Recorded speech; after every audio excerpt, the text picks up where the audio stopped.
What up, Kyle? What up, YouTube? IGTV. I don't know, I'm feeling pretty good about that. I like that IGTV. Alex. Down here getting tuned up every Friday. I missed last week, so I'm excited to get worked around, cleared out, tuned up. Had a good training week. Feel a little tired. I need to catch some sleep. Definitely had some late nights, but great lunges this week. Everything feels tuned up lower body wise. Just probably need to lined up. Oil change, lube. You know the deal. So looking forward to it for sure. And Dr. Kelly's wearing his max effort shirt today, so I'm feeling pretty awesome. Let's go.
Check this out, man. Was it, did you have to get a pin in it? No, I didn't do anything to it. I went to the doctor and he just told me not to walk on it for it'll heal. I don't think it was completely broke, but it was like a small hairline fracture. Yeah, it just depends really. So Alex is revealing that he had a fifth metatarsal. Right. Well, what do you call it? Fracture? I Yeah, didn't have to fracture. get fixed, so. Yeah. So when you have a fifth metatarsal break, sometimes if it's not directly through the middle of the bone, if it breaks in what's called the joint margin, sometimes that fracture is called a Jones fracture. It's a guy named Jones, and he never recovered from that fracture. I want to say he was a good football player. I can't really remember, but Jones fracture typically requires a screw to get put in it, but if it never healed correctly, it could be a player in having you have some aversion of using and loading this foot and ankle. Right. It would maybe describe when you're doing the pattern that we're looking for the rotating injury that hurt your low back. Yeah.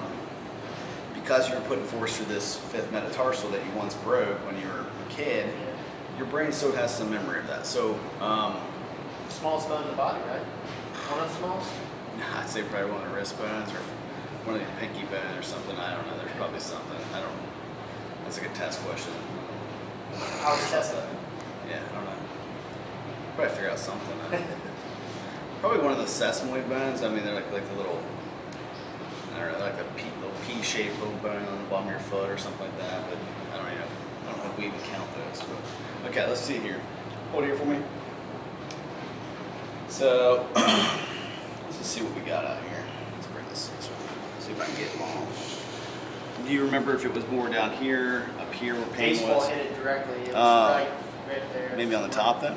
Okay, it was so right on the side.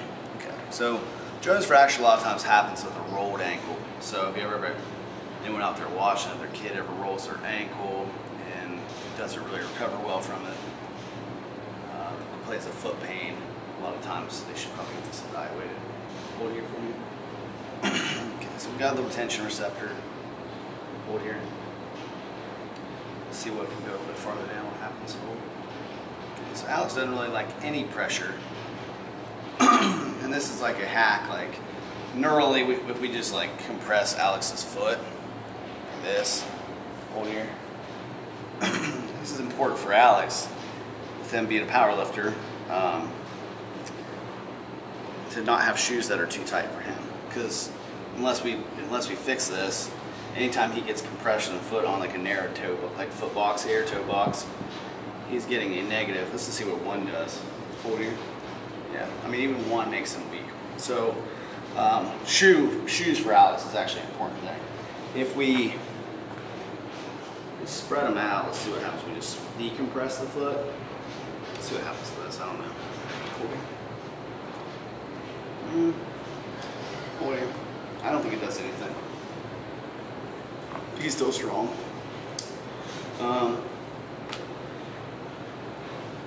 Okay. So you've got pain receptors, you got tension receptors. He doesn't like compression.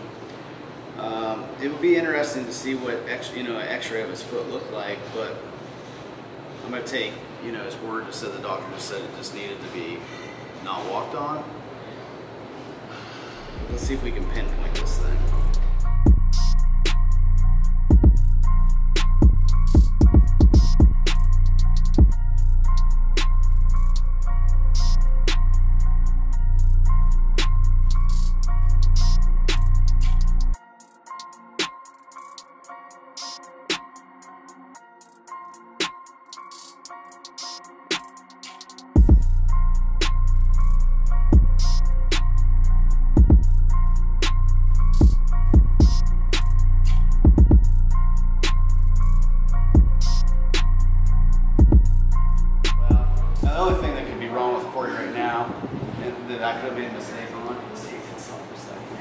I hope this isn't the problem. It's not. So he's really good right now. If he would have stayed strong there, he might have been hypertonic, globally hypertonic. And I've been like, man, Cory, you aced every single. And that's a pretty good example. That even if someone's strong in every position, every single muscle test, everything they do, but they can't turn off the muscle. Muscles need to turn on when we want them to, and they turn off when we want them to. And if Cory would have came in here and I did all these muscle tests and he was successful, I'd be like, oh man, Cory, you're so awesome. But he's saying, oh, I'm tired though. That's a great candidate that he's actually globally hypertonic. And the quick test is, can you hold here? If I hit your nose up like this, does this go weak? And if it doesn't, if they think they're like stronger than that test, they actually have dysfunction. And they should be evaluated. And people have that, it's like their nervous system's being electrocuted 20%. And those type of people also have a hard time falling asleep. It's like, and they're like exhausted all the time. So it's something to be. I felt good, just tired for a week, that's it. And then that leg felt short. And it was. Let's check some. It adjusted well. Yeah, you did that, man. Usually if you ever go to your chiropractor and you don't really, he's adjusting you and things aren't moving the way that they should, or making, people always want to hear the sound of an adjustment. If you're not, like your hips aren't moving well when he tries to adjust you on your side or anything like that, there probably is more of a stability problem there than a mobility problem. It feels like mobility because he's not getting the movement there, but the reason for that is your body's actually locking down that area and doesn't want it to move because it's protecting it.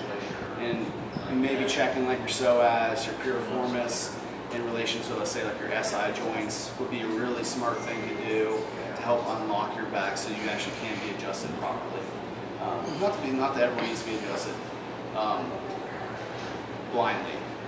Should be evaluated, part of a plan once you know who you're dealing with, right? So let's check, last time, just check some radios, check some weird stuff. Pretty good today.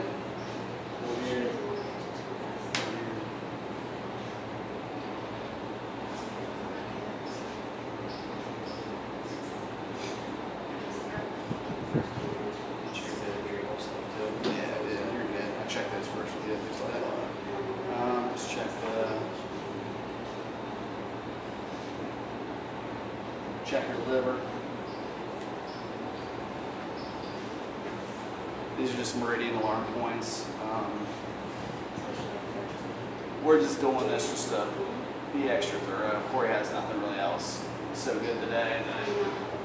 He gets a little rest. I think he's having a great week next week. Yeah, ready to go. Yeah, so, good. Feel good. Yeah, feel good. Alex, we get you like that, you might just take over the world. We need to get to that point. I'm ready to be to that point, I'll tell you that much. I think I lunged like 2 miles this week. In fact, everything's fired. Like, that's crazy. The only thing it felt, and I think it's because this was shortened up, is that this hip flexor just felt like a little extra tight. But I think it's because everything was like, if that makes sense. Yeah. That hip was stuck.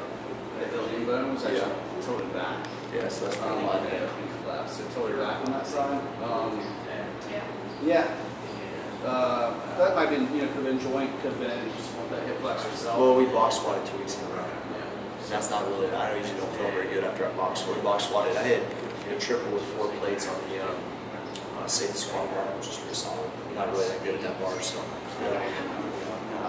It's a tough one. I need to do Kyle one for the IGTV.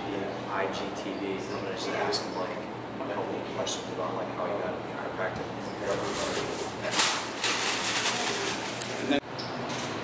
Ready? Good? Hey, what's up? Dr. Kelly here, Max Effort Muscle. Today we had Alex in, and he was struggling with basically bringing his right shoulder toward his left ankle. He came in, he told me some of the things that he had found this past week, where he's feeling, he's having trouble opening up his shoulder. And when he does, when he can do that, the rest of his body feels a lot better.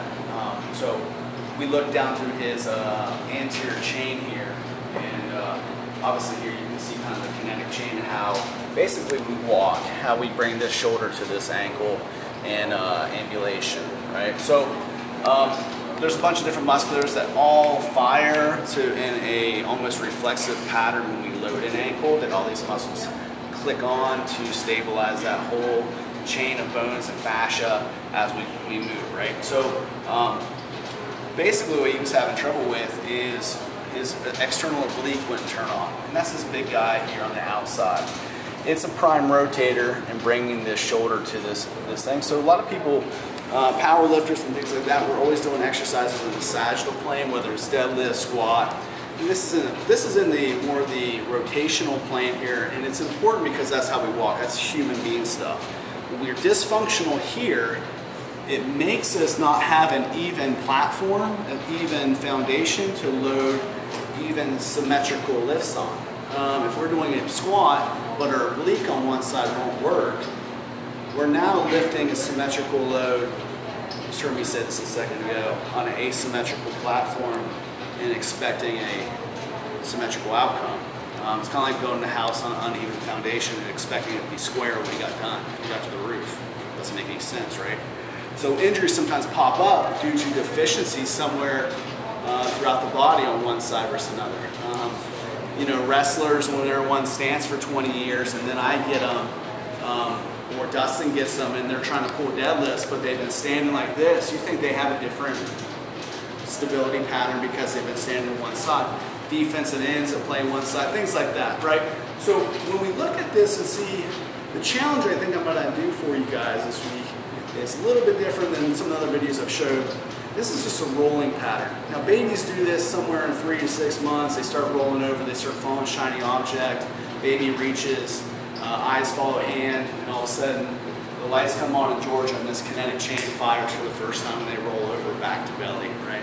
So I'm going to try to show you, so can we be babies? Are we good at, is our movement good as a baby's movement? If you're having pain and doing some of your day-to-day lifts, maybe regressing back down to the ground and trying to learn how to move, that's what we talked about with you today, Kyle, is that maybe getting back down to the ground and getting familiar with some baby movements might allow us to be able to do it when we're standing up against gravity, okay? So, first movement we're going to do here is we're going to act like our legs are in concrete. They're not working, okay? And this is kind of what baby does. Baby starts, first they just breathe 20,000 times a day, and they get really good in this position. So they have really good A to P stability in this plane, in that sagittal plane like powerlifters do, okay? If you want to get better at powerlifting, maybe getting better in this position here. That's not what I'm teaching you yet today, okay? So what we're going to talk about is in this athletic kinetic chain, this anterior kinetic chain, or the spiral line if you're in the fascia, is we're going to look at rolling patterns. Now this is my first one of the day, so I don't know how this is going to be, but it's important that we do have activation through these obliques and that we can achieve this movement.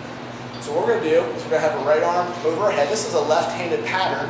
I'm going to follow my thumb and index finger across my body, and I'm going to lift this head, this chin, up through this armpit here. Following, my eyes are following my hand, my chin's up through the armpit, and I'm going to roll, and then I'm going to flop through it, okay? Back to start. Now I want to teach a couple of things here. Now I want to make sure that you guys are aware that my legs aren't moving here in this, that you get this in the shot, Kyle. This is important. Because what happens is when we can't dissociate our upper body and our lower body, which is very important in golf swings, what happens is people do this. They get stuck here and they kind of start going, this looks like a dying bug or something, right? What I want is a relaxation of the legs, the upper body. That this oblique, this external oblique here, fires internal oblique on this side, pulling us through and flopping through. Now, we're going to do both sides here. Let's see if we can do it. The left-handed pattern for me as a right-handed chiropractor obviously should be my harder side. I'm a righty. I've been doing right-handed things my whole life, stepping and reaching with my right hand like this, reaching the things. I should be good in this. So what we're going to do, through here, easy, flop through, right? So this is my two challenges of the day. The other one we're going to do, that's the first one. The other one we're going to do is from the back. Now this one's important in other athletic movements because on the back side of our anterior chains is a posterior chain that goes from kind of a post, like one shoulder to the opposite glute, okay? It's going to look like this. Follow my thumb and index finger, arm up here. Look at my thumb and index finger, I'm going to reach.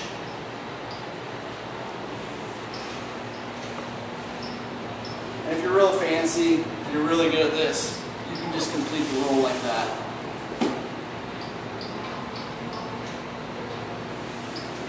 Good? So, these are called rolling patterns, soft rolling patterns. A lot of this stuff on YouTube. This is great stuff.